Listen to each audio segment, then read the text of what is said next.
Pada awal tahun 2000-an, mobil hatchback adalah mobil yang anak muda banget. Siapa yang nggak pengen punya mobil ini? Semua anak muda pada saat itu pengen punya mobil ini.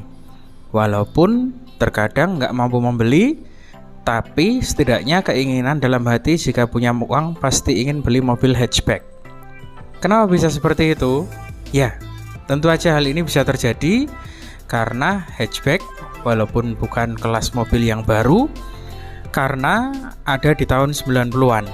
Mobil hatchback juga sudah ada, tapi di awal era 2000-an, hatchback dikemas menjadi lebih baik oleh produsen dengan desain yang menggoda, iklan yang ditujukan untuk anak muda, dan fitur yang memungkinkan untuk menjadi mobil fun to drive.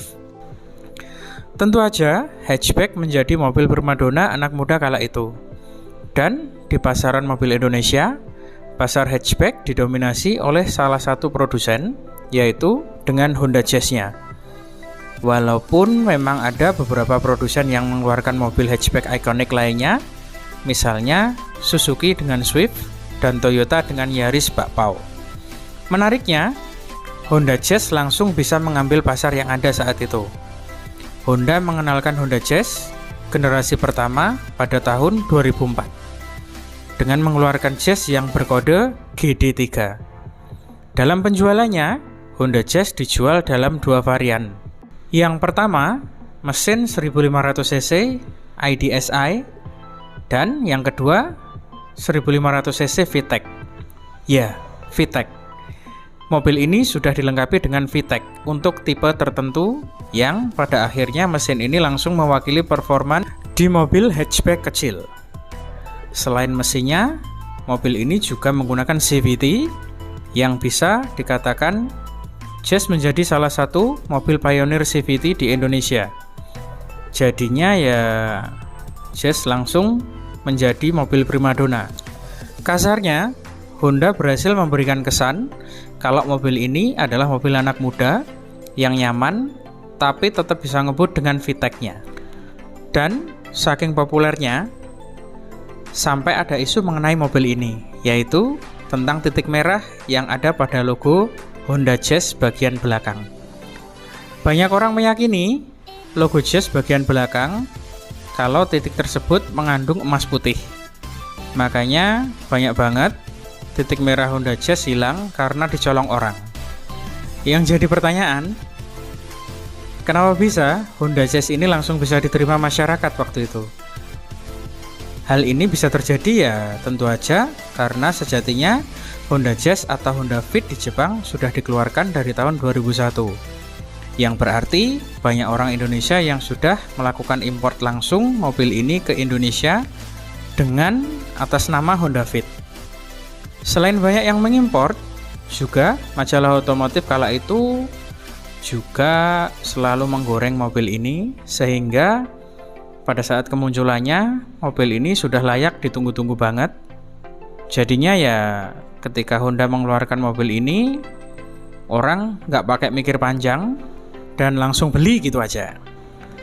Kemudian, karena GD3 sukses, Honda akhirnya melakukan penyegaran dengan mengeluarkan Honda Jazz yang berkode GE8. Jika dilihat dari tampilannya, mobil ini cukup banyak berubah. Dan secara dimensi, GE8 tentu aja lebih besar daripada GD3.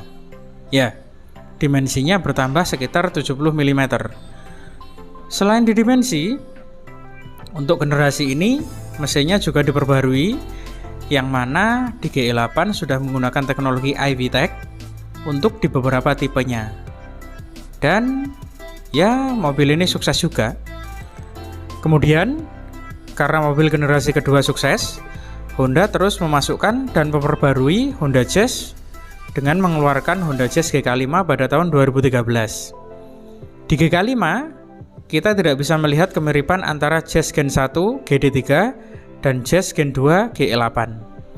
Karena di GK5 semuanya berubah total, baik eksterior maupun interiornya.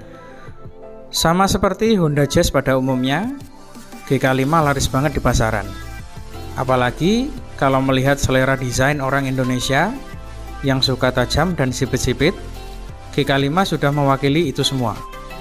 GK5 memiliki kesempurnaan yang cukup untuk sebuah mobil hatchback. Jadinya ya mobil ini tentu aja menjadi primadona untuk anak muda. Apalagi di pasaran kala itu hatchback desainnya ya pada kurang menarik. Contohnya Suzuki Swift. Misalnya ya masih gitu-gitu aja desainnya. Kemudian Toyota Yaris yang sudah berganti ke lele. Di tahun segitu Yaris lele kurang disukai oleh kebanyakan orang. Ya karena dinilai kurang dari segi desain.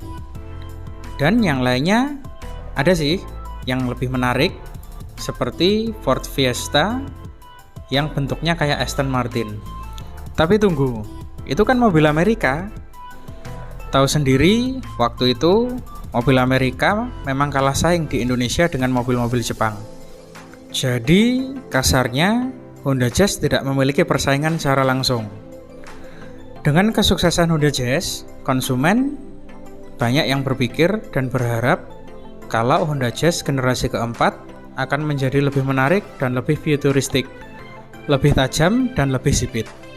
Tapi sayangnya ketika Honda Fit diluncurkan di Jepang, bentuknya tuh kayak gini. Ya, langsung bulat lagi. Balik lagi ke setelan awal. Untuk orang Indonesia yang lagi suka tajam-tajam dan futuristik, ngelihat desain mobil ini langsung ngedown, alias kecewa banget. Bahkan kalau dilihat sekilas, Honda Fit 2021 malah kelihatan kayak mobil Cina Jelly Panda.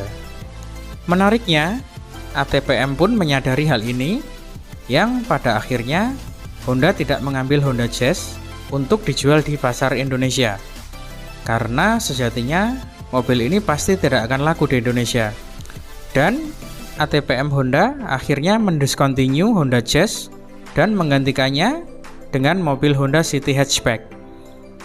Kenapa ATPM malah menjual City Hatchback?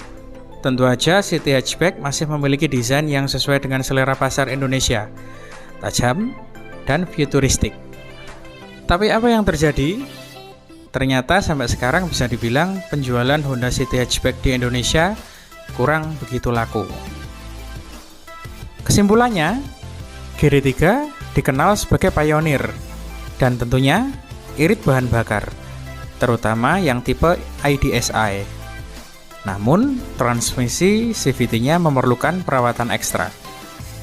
GE8 sering dianggap sebagai generasi paling favorit karena kombinasi desain sporty yang aerodinamis, transmisi otomatis konvensional yang lebih bandel, dan handling yang responsif. GK5 adalah generasi termodern dengan fitur keselamatan dan kenyamanan yang lebih baik. Transmisi CVT yang lebih halus, namun beberapa pengguna merasa ada penurunan kualitas material interior dibanding pendahulunya. Mengingat penjualan Honda Jazz yang laris manis, apakah ATPM Honda akan menjual kembali Honda Jazz di Indonesia? Ya, kita lihat aja nanti.